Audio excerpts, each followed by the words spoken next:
MCHS football coach, Bill Malone, decided it's just time for him to be a dad and retire from football. Coach Malone was a great coach, but to many more people, he was more than a coach. That I like the most about Coach Malone is that he cared about me as a person, and he always cared about my family. And I think that, other than just his enthusiasm and the things that he does for the kids, I always felt like I was working for a good man. And I think that's a great character trait about Coach, and I really appreciate the time that I had with him. Coach Malone just didn't help kids on the field. He also helped them off the field. He always wanted to help other people. In the lunchroom, he'd give kids like plates and stuff, something to eat. He'd help you out in the classroom, help you get your grades and stuff. Also, Coach Malone got to tell me what he's looking forward to after retirement. Good, Jack. I'm looking forward to watching y'all play next year. I'm looking forward to watching Key play. I'm looking forward to being able to spend more time with my family.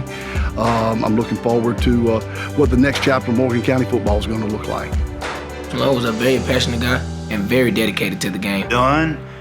He used to travel like 4 or 5 hours from Presbyterian College on Friday nights when he was in school just to help out on Friday nights. So I knew his heart was in the right place, and Coach Malone was always very loyal and very hardworking, good family man, and he had all the characteristics and traits that I was looking for people to be on my staff and for people to lead young folks the way that I felt they needed to be led. Senior MCHS lineman Jarrell Brown expressed how he felt about Coach Malone's decision. I was surprised because Coach Malone gave me the chance to start in the 10th grade. He put his trust in me and other line.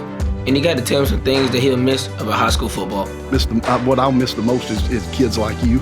Kids like my son, I could name everybody on our team if I wanted to, but that's the thing that I'm gonna miss. I'll miss pregame stuff. I'll miss being out here when the band comes out and the cheerleaders start cheering. I'll miss the drum line beating, watching you guys bob your head to whatever music is going on.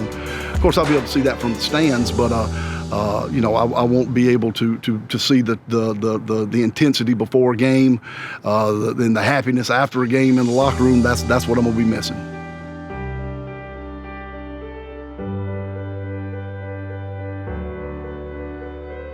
Midfield line there. Putnam comes out now, 3 receivers to Kewan Blue's right, 1 to his left. He's going to roll out to the left.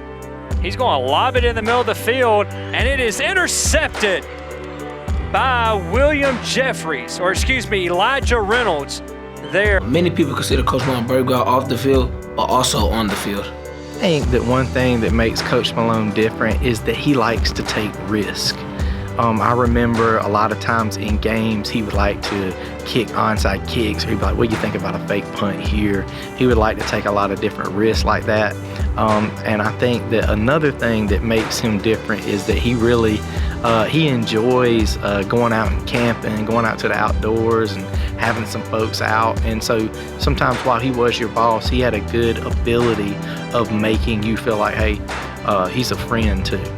Head Coach Kenny Moore, explain what it felt like passing the crown down to Coach Malone. At the time that Coach Malone was a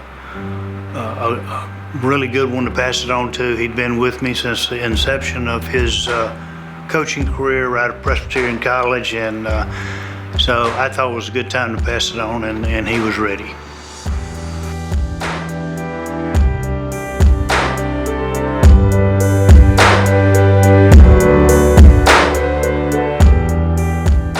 It kind of surprised me. It kind of felt like the end of an era. I kind of expected him to finish his coaching to Coach Keith.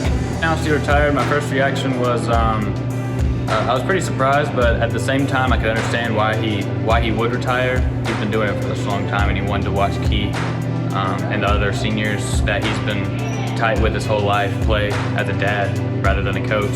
How he got to go one-on-one with every student or football player, because he helped me learn a lot throughout my years. It really pushes you to be a better person, not only on the field, but also off the field in your classrooms, and he just really looks out for you if you ever need help for anything. He's always one of the first people to be there for you. He was really just a great person and a real good coach.